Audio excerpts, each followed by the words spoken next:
house apartment. Welcome po. Up and down with 2 bedrooms and 1 bathroom. Inside subdivision, good community and flood-free location. Maganda yung bahay, simple, presentable at the best ang location. Ang location sa Bacoor City, Cavite.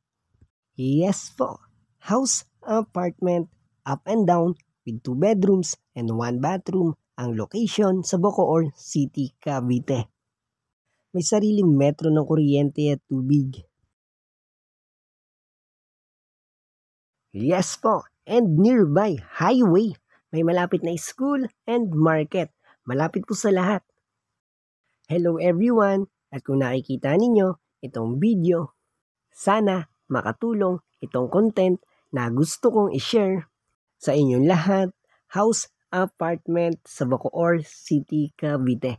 Ito po yung kanyang kusina, may built-in cabinet, at ito naman kanyang bathroom.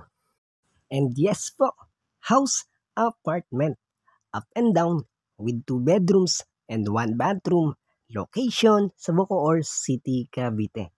At bago po magtapos itong video, gusto ko po magpasalamat sa inyong lahat. Maraming salamat po sa suporta, sa mga nakaka-appreciate. Maraming salamat po. Yun lang po. Thanks!